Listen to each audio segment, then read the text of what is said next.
नमस्कार साथियों। आज हम बात करेंगे सोहम ध्यान साधना के बारे में।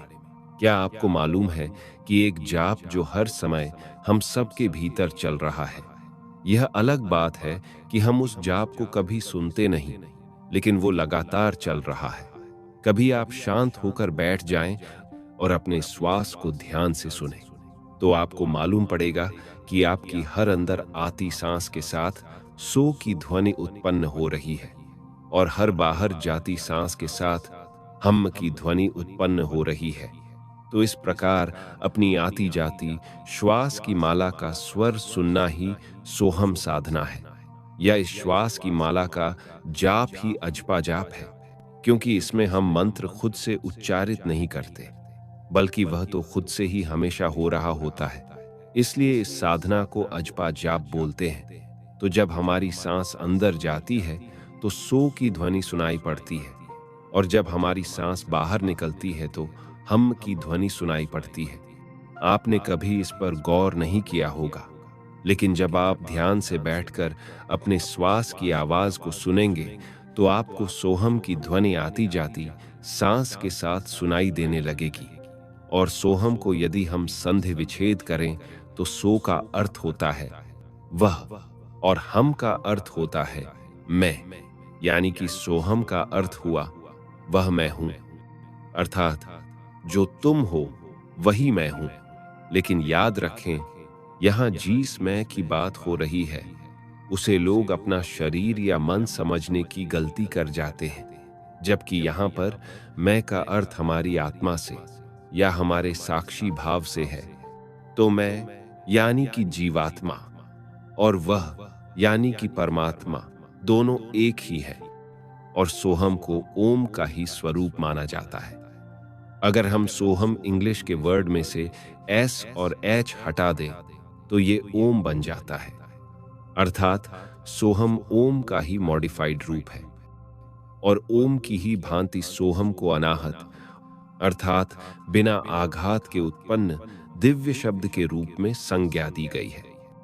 अतः सोहम ध्यान साधना में हम सोहम शब्द का मानसिक या होठों से मंत्र का जाप नहीं करते, बल्कि हम अपना सारा ध्यान श्वास के आवागमन पर केंद्रित करते हैं, और अंदर आती सांस के साथ सो और बाहर जाती सांस के साथ हम सुनने का प्रयत्न करते हैं। सोहम वास्तव में हमारी ही सांसों की आवाज है। इसे हम बोलकर नहीं जपते, बल्कि ध्यान लगाकर सुनते हैं, और यह ध्वनि सूक्ष्म है, स्थूल नहीं है। इसलिए इसे अपने छेद वाले कानों से नहीं, अपितु सूक्ष्म शरीर में रहने वाली सूक्ष्म कर्ण इंद्रियों के द्वारा सुनने का प्रयास करना चाहिए, जो कि गहन ध्यान द्वारा संभव है। जब हम इस ध्यान में बैठेंगे तो सांस लेते समय महसूस करेंगे कि सांस के साथ ईश्वर आपके अंदर प्रवेश कर रहा है, और जो सांस बाहर निकल रही है वो आप हैं। दोनों में कोई अंतर नहीं है, यानी कि आप ईश्वर के रूप हैं। इसलिए जब भी आप इस साधना में उतरेंगे तो आपको मात्र रूखी सूखी क्रिया नहीं करनी है, अपितु इसे अपने हृदय से, भावों से, प्रेम से और श्रद्धा के साथ इस क्रिया को करना है। खैर, ये मैंने आपको सोहम साधना की मोटी मोटी भूमिका बताई है। अब मैं आपको बताता हूं कि इस साधना में उतरने से हमें क्या क्या शारीरिक, मानसिक और आत्मिक लाभ हो सकते हैं। जब हम इस साधना में गति करते हैं तो धीरे धीरे हमारे प्राण एक रिदम में आने लगते हैं, जिससे हमारी श्वास समरस होने लगती है, संगीत पूर्ण होने लगती है, और हमारी श्वास धीमी और गहरे होने लगती है, जिस कारण हमारे अंदर एक शक्ति का भंडार पैदा होने लगता है। उदाहरण स्वरूप, आपने देखा होगा जब सेना मार्च करती है या जब सेना की टुकड़ी जा रही होती है तो हर एक जवान का कदम एक साथ ही उठता है और एक साथ ही नीचे गिरता है, एक साथ ही उनका हाथ ऊपर जाता है और एक साथ ही उनका हाथ नीचे आता है। मतलब वो पूरे रिदम में चलते हैं। लेकिन जब ऐसी सेना की टुकड़ी चलते चलते अगर किसी पुल के पास पहुंच जाए या किसी ब्रिज के पास पहुंच जाए तो फिर वो उस पुल पर मार्च करते हुए नहीं चलती। फिर उनको छितरा दिया जाता है और सामान्य ढंग से आगे चलने को कहा जाता है। ऐसा क्यों करते हैं? क्योंकि अगर जिस प्रकार वो पहले मार्च करते हुए सामान्य भूमि पर चल रहे थे, उसी प्रकार अगर वो पुल पर भी मार्च करते हुए चलेंगे तो एक जबरदस्त दबाव उस पुल पर उत्पन्न होगा और उनके कदमों के प्रहार जब पुल से टकराएगी तो इतनी ऊर्जा पैदा होगी कि उस ऊर्जा के दबाव के कारण पुल के गिरने का खतरा उत्पन्न हो सकता है। तो जब इस तरह अगर कोई चीज रिदम में आ जाए और ताल बंद हो जाए तो उतनी ही ऊर्जा बनाती है। जब हम इस सोहम साधना का अभ्यास करते हैं तो हमारी श्वास भी सेना के जवानों की तरह एक रिदम में आने लगती है, जिसके कारण हमारे अंदर एक ऊर्जा का भंडार पैदा होना शुरू हो जाता है। फिर उस ऊर्जा के इकट्ठा होने से हमारे 7 चक्रों की जागृति होती है और हमारी कुंडलिनी शक्ति की जागृति होती है। इसके अलावा आप ईड़ा, पिंगला और सुषुम्ना नाड़ी को कंट्रोल कर सकते हैं। और भी हमारे अंदर कई प्रकार की अतीन्द्रिय शक्तियां जागृत होने लग जाती है। तो सोहम साधना अपने आप में एक बहुत ही शक्तिशाली साधना है, जिससे हमारे शरीर के अंदर विभिन्न प्रकार की शक्तियां पैदा होने लग जाती हैं। दूसरी बात, जब हम इस प्रकार से साधना करते हैं तो हमें पूरा ध्यान अपनी श्वास पर रखना होता है, क्योंकि जनरली हमारी सांस बड़ी उबड़ खाबड़, उथली पुथली और सैलो चलती है, मतलब उसमें कोई रिदम नहीं होता। लेकिन जब आप सोहम साधना करते हैं तो श्वास में रिदम आने लगती है। तो उस रिदम के आने से हमारे शरीर के अंदर और हमारे मन के अंदर बहुत से लाभ मिलने लगते हैं। उससे हमारी आयु बढ़ने लगती है। आपको मालूम है, परमात्मा ने हमें हर किसी को श्वास का एक कोटा देकर भेजा है। जब हमारी श्वासों का कोटा खत्म हो जाती है तब हमारी मृत्यु हो जाती है। लेकिन जब तक हमारी श्वासों का कोटा पूरा नहीं होता तब तक हमारा जीवन यूं ही चलता रहता है। तो अगर हम श्वास को बड़ी उबड़ खाबड़ लेंगे, जैसे जल्दी जल्दी लेंगे, छोटी लेंगे, तो हमारी श्वास का कोटा बहुत जल्दी खत्म हो जाएगा और हम अल्पायु हो जाएंगे। लेकिन अगर हमारी श्वास धीमी, गहरी और लंबी चलेगी तो उतनी ही देर में हमारा ये कोटा खत्म होगा। उदाहरण के लिए आपने देखा होगा, खरगोश, बंदर जैसे जो जीव है, इनकी आयु बहुत कम होती है। क्यों? क्योंकि इनकी जो श्वास की गति है उनकी चंचलता के कारण बड़ी तीव्र और उथली होती है। लेकिन जो दूसरे जीव हैं, जैसे सांप हैं, कछुए हैं, उनकी आयु अधिक होती है। क्यों? क्योंकि उनकी जो श्वास की गति है वो दूसरे जीवों के मुकाबले में लंबी और स्थिर होती है। तो जिस प्रकार हम श्वास को लेते हैं, इससे बहुत फर्क पड़ता है कि हमारा शरीर, हमारा मन और हमारी आत्मा किस प्रकार का प्रारूप लेगी। तो एक हमें यह लाभ मिलता है कि जब हम सोहम साधना में उतरते हैं, हमारी विश्वास संतुलित हो जाती है, जिससे कि हमें विभिन्न प्रकार के शारीरिक और मानसिक लाभ मिलते हैं। जैसे हमारी प्राण ऊर्जा में वृद्धि होती है। जब हम सांस लेते हैं तो हमारे अंदर केवल ऑक्सीजन ही नहीं जाती, बल्कि एक छुपा हुआ रहस्यमय तत्व भी अंदर जाता है, जिसे हम प्राण ऊर्जा बोलते हैं, और जिससे कि हम जिंदा हैं। हमारा पूरा शरीर, हमारा पूरा मन चलता है।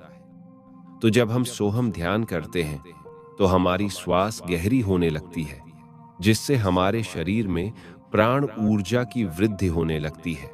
साथ ही हमारा ब्लड सर्कुलेशन इंप्रूव होने लगता है, हमारा तनाव खत्म होता है, हमारी स्किन ग्लो करने लगती है, हमारा मन शांत हो जाता है, हृदय को ताकत मिलती है और फेफड़ों को ताकत मिलती है, आदि।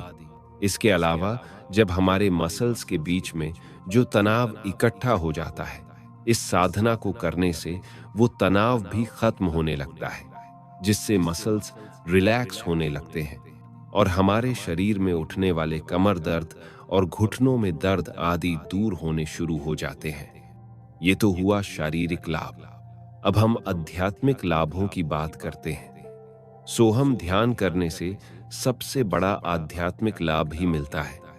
इसे करने से हमारी परमात्मा से नजदीकी बनती है और हम स्वयं को जानने लगते हैं।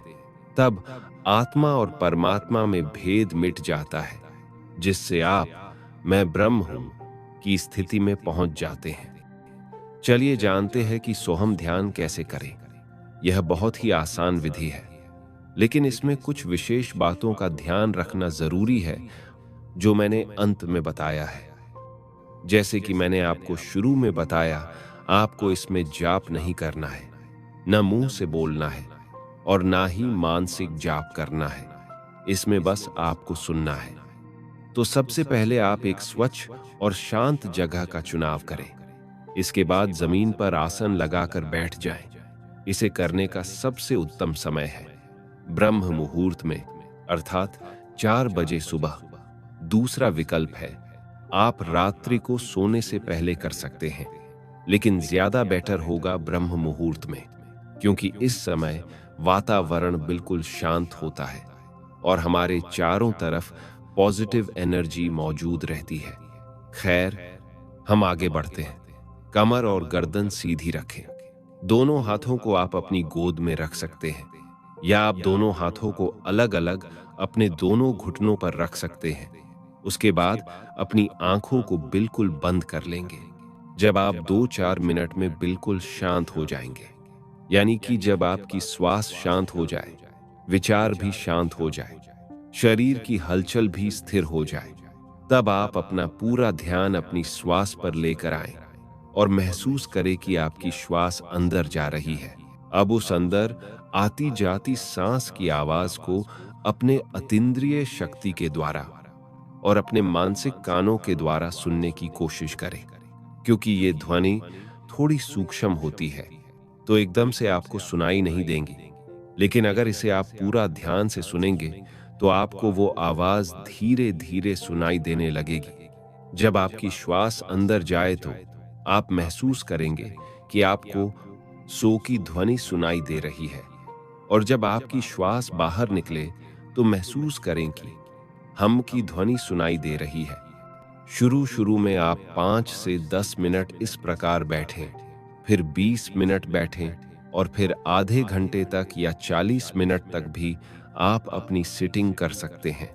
और साथ ही अपने श्वास की आवाज को भी सुनने की कोशिश करें। धीरे धीरे 2 से 3 दिन बाद आपको इसकी झलकियां आने शुरू हो जाएंगी। आप इस स्वर को तभी सुन पाएंगे जब आप बिल्कुल शांत हो जाएंगे। तो धीरे धीरे आप इसके समय को बढ़ाते जाएंगे और आती जाती सांसों को भी सुनते जाएंगे। मैं बार बार बोल रहा हूं, यह बहुत ही आसान विधि है। पहले तो आप इसे हफ्ता 10 दिन तक सिर्फ बैठ कर करें, और जब आपकी ताल जमने लग जाए तो फिर आप इसे हर वक्त सुनने की कोशिश करें। यानी अपने दुनिया के सभी कामों को करते हुए भी आप इसको सुनने की कोशिश करें। या आपका ध्यान कहीं और है तो आप फ्री टाइम में अपना ध्यान अपनी श्वास पर लेकर आएं और इस स्वर सो और हम को सुनने की कोशिश करें। जब आप लेटे हैं तो लेटे लेटे भी अपना आंखें बंद कर लें और इस स्वर को सुनने की कोशिश करें। बैठे हैं तो बैठकर करें, चल रहे हैं तो चलते हुए करें। अगर स्वर सुनने में किसी तरह की दिक्कत हो तो आप ध्यान में बैठते वक्त अपने दोनों हाथ के अंगूठों को अपने कानों में रखकर छेद को बंद कर लें या एयर प्लग्स लगा लें। इससे आपको थोड़ी और सहायता मिल जाएगी, क्योंकि बाहर की आवाजें बंद हो जाएंगी तो सिर्फ अंदर की श्वास सुनाई देगी। अगर आप इस स्वर को गिनना चाहते हैं तो आप सोहम ध्यान माला के जाप के साथ भी कर सकते हैं। मतलब जैसे ही श्वास अंदर गई और फिर बाहर आई, उसको आपने सुन लिया तो यह एक चक्र हुआ। तत्पश्चात आप एक मनके को अपनी ओर सरका लेंगे। फिर जब दूसरे चक्र को सुनेंगे तो फिर से आप मनके को अपनी ओर सरका लेंगे। आप 1 माला, 2 माला, जितना आपके पास समय की सुविधा हो, आप उतना माला के साथ संयुक्त करके भी जप सकते हैं। तो यह थी सोहम ध्यान की बहुत ही आसान सी विधि जो मैंने आपको बताई, लेकिन कुछ बातों का ध्यान रखना जरूरी है, नहीं तो इस साधना का कोई मतलब नहीं रह जाएगा और आपको कुछ भी लाभ प्राप्त नहीं होगा। पहली चीज, आपको जबरदस्ती सांस को रोकना नहीं है। मन में कोई लालच या परिणाम की अपेक्षा न रखें। मोबाइल या टीवी देखकर तुरंत साधना करने न बैठें। साधना के तुरंत बाद भारी भोजन न करें। साधना के समय दूसरों से बात न करें। मौन बनाए रखें। इस साधना में जल्दी रिजल्ट पाने के लिए सदाचार, शुद्ध आहार और संयम का पालन करें। साधना के बाद कुछ देर शांत बैठें और जल्दी ना उठें। रोज एक ही समय पर साधना करें, इससे शरीर आदत में आ जाएगा। तो साथियों, आपको यह प्रस्तुति कैसी लगी, कमेंट्स में जरूर बताइएगा। और अगर आप हमारे चैनल पर नए हैं तो हमारा सात्विक चैनल को सब्सक्राइब करना ना भूलिएगा। धन्यवाद।